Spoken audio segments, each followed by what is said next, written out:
I'm always looking for innovative ideas on how we can welcome refugees and help them reestablish a new life here. That was Florida Representative Stephanie Murphy in February of last year, visiting Utah's Spice Kitchen Incubator, which helps refugees and new immigrants start restaurants in Utah. Welcome to our In Focus discussion tonight on underserved businesses in Utah.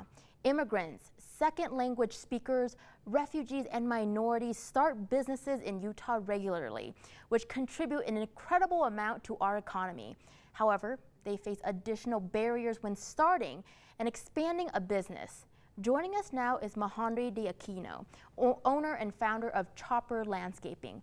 Mahonry, thanks for being here tonight and welcome to the show. Thank you so much. Thank you for this great opportunity. Thank you for, let us be part of this. We're excited for this conversation. Mahonry, tell us about your business. When did you start? How many people do you employ? And how is the business doing now? Yeah, so Chopper Landscaping is a full landscape company service based in Salt Lake City. We started this business back in 2017, and it has been great since there. But as a business owners, the minorities, we usually face some difficult challenges, and we provide many different services, but we're focusing more in outdoor living spaces, and our goal is to improve the living space for our clients. And about how many employees do you have? Right now we have about 7. And when you decided to expand and grow, how well did you as an owner understand the loan process? Well, we started this business in 2017, but we really started planning to grow back in 2018. And but I really don't have much of information how a loan or any fundings that can be provided help us and to grow the business. So, and that's when I started attending to Suazo Center. They really help us to understanding more about the process of growing a business. So that's, I gained a lot of knowledge from Suazo Business Center. And what did the Suazo Business Center teach you? Well, yeah, again, this was back in 2018. I was an entrepreneur, but with lots of lack of knowledge, especially when you're talking about financials, and not knowing that, it was really hard to manage a business. And that's, I learned a lot about business, and they have a great mentoring business advisors, and they lead us and they teach us how to really make a change in our businesses, because being an entrepreneur is not really easy. It's, it's hard, but having this type of sources in our community, it's really helpful. It can be an overwhelming process, and I know that because my mom is an entrepreneur, and so being a daughter, family member of that, I know how hard the process is, and it's great to have those resources there to help you guide through that overwhelming process. Now I want to talk about the pandemic. The pandemic's affected everyone, businesses in different ways. How did the pandemic affect your business? Oh, it was, it was really hard because we really don't have a back experience for anything like this. So no one was ready for a pandemic. And one of the most difficult things that we faced, it was finding good employers, good people who wants to work, especially with the pandemic. Everything was shut down, and labor was really hard to find. That's one of our biggest challenges. And again, a lot of our clients, they wanted to hold on their projects because they were not so sure if they want to invest their money in landscape or improving their homes, while they can maybe use that money for other purposes if the pandemic continually to getting worse and worse. So it was really, it was difficult still, but making improvements with our health and vaccines and everything coming out. So we feel very comfortable by, thinking that this is going to be over soon, and hopefully we can make it over.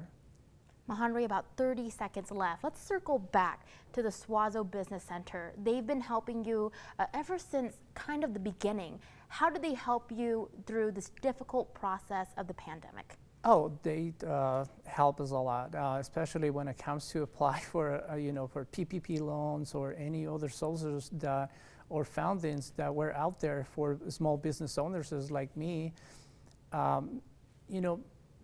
The majority of the applications, they have like a very difficult questions, and sometimes we don't have a perfect understanding how to apply for it. And the staff members from Suazo Center, they were very helpful for us. They help us apply and kind of have a better understanding of what would that means in terms of loans or things like that. Well, keep hanging in there. We love our small businesses. We commend you for what you're doing, and we just appreciate you being here tonight to share your experience. Folks, you've been hearing from Mahonry de Aquino, founder of Chopper Landscaping. Thank you so much for being here tonight and sharing your experience with us. Thank you so much again for this. Has been a great opportunity to be here, and thank you. It's great to be here. It was our pleasure. Coming up, the Suazo Business Center joins our discussion next to talk about where people can find help to navigate loans for pandemic relief and gain some accounting skills.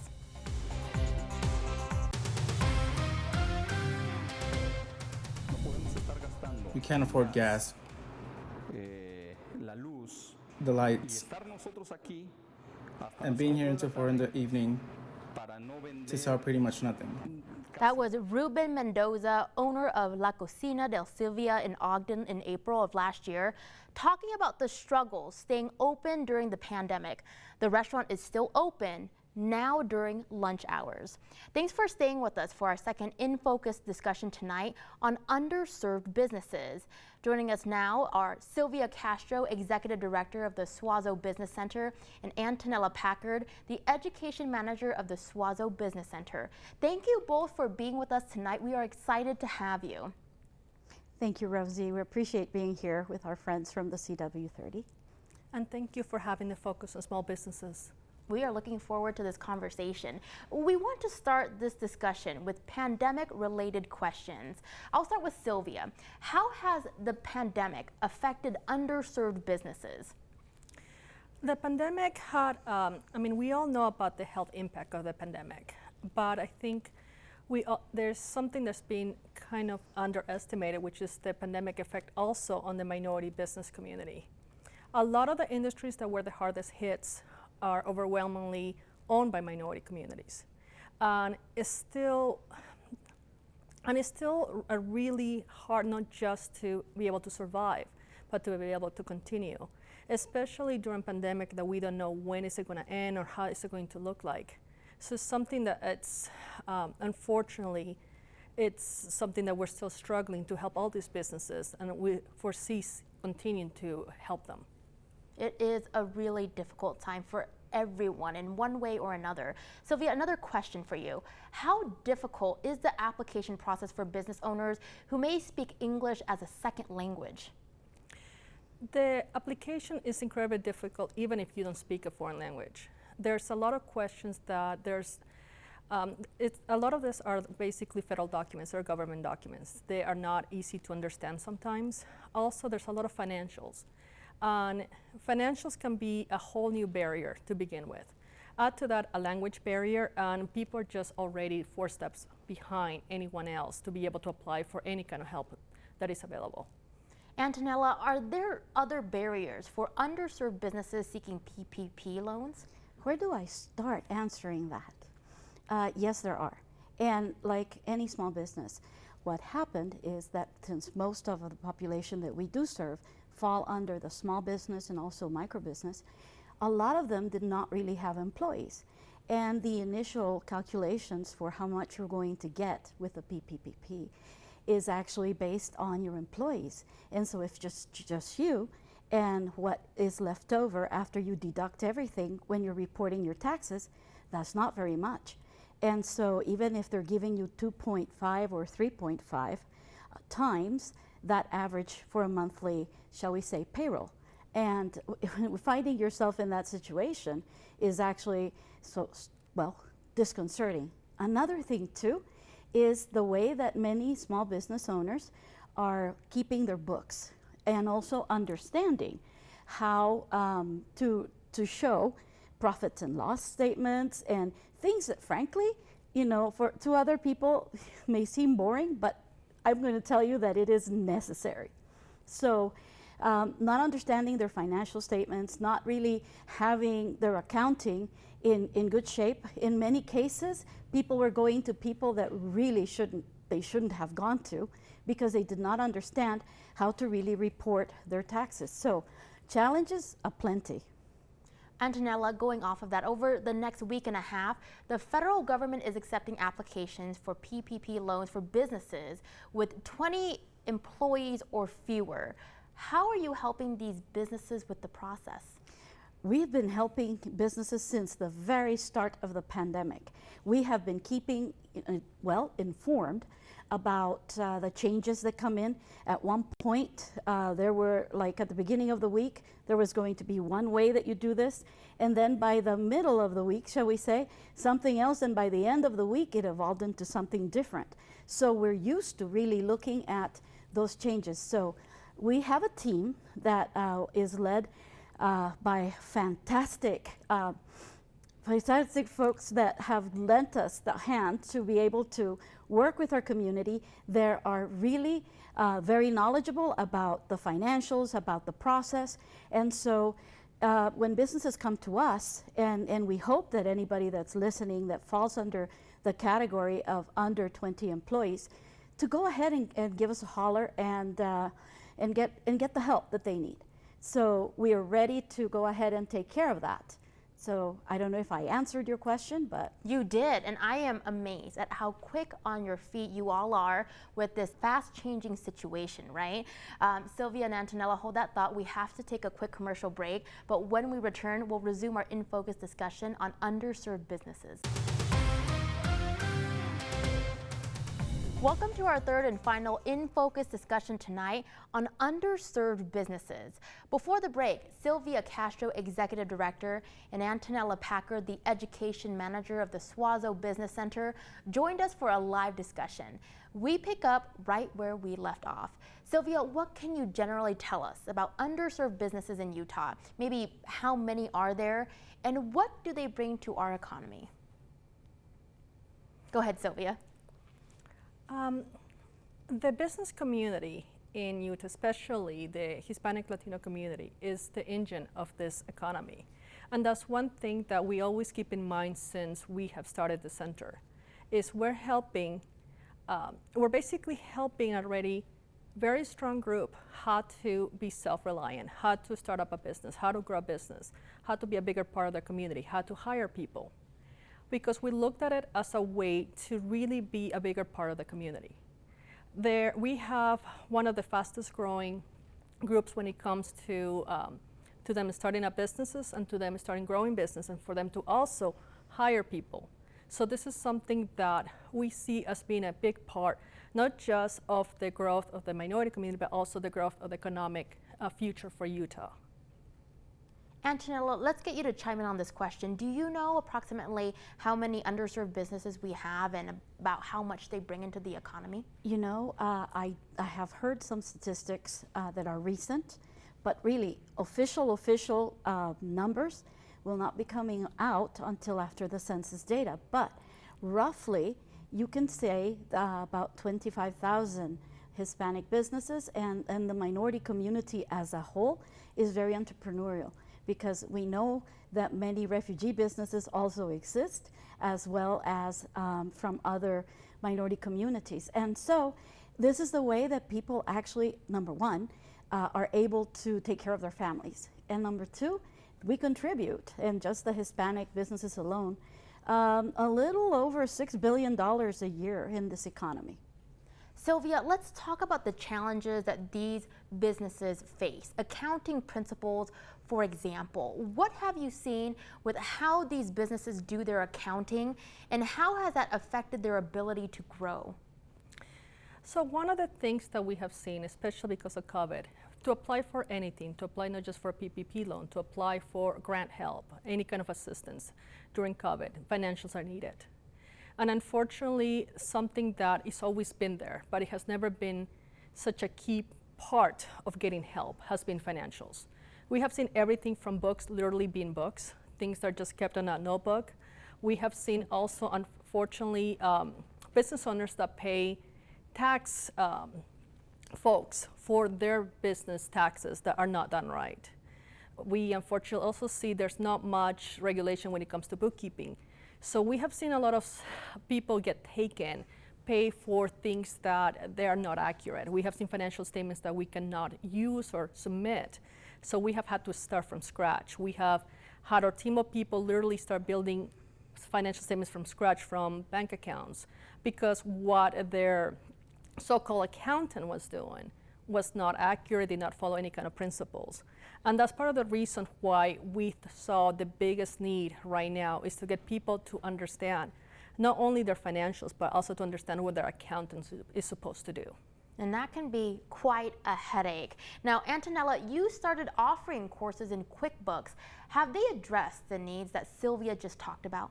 You know, part of our QuickBooks classes also include learning some basic accounting principles. And this actually helps the entrepreneur be able to work with their accountant, as Silvia was saying.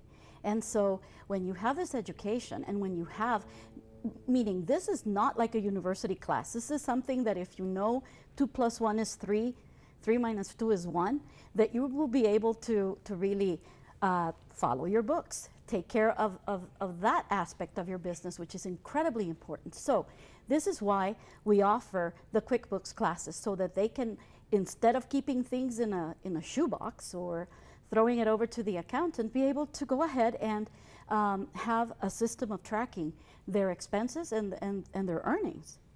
And a follow-up question for you. These classes have typically been offered in Spanish, but this year marks the first time that you are teaching them in English. Why did you decide to open an English course? You know, and this, I will actually also hope that Silvia jumps in on this, but we are so grateful to Platform Tax and Consulting for helping us put together the curriculum in English, not just for QuickBooks, but also for our accounting, basic accounting class. And I have to say that that has been fantastic. We're getting great feedback. And we decided to do this because now, guess what? We're seeing the second generation of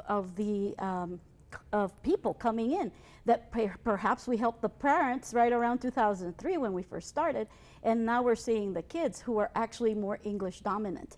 And we're also seeing other ethnicities coming through that are more English proficient. I love that you are adjusting with the community's needs and developments. We have about a minute left, so Silvia, I want you to get your final thoughts in. What do you want people to know who may need help or could benefit from the services that you provide? I think, first of all, to not hesitate to contact us. One of the things to keep in mind that we have the short window. We have the short window for businesses that have under 20 employees. They have a different calculation, they have a different opportunity. So the least thing you can do is contact us to find out that you qualified. We can kind of guide you through the rest. If you don't have a banking relationship, we can help you with that. If you don't know if your financial statements are up to par, we can help you with that.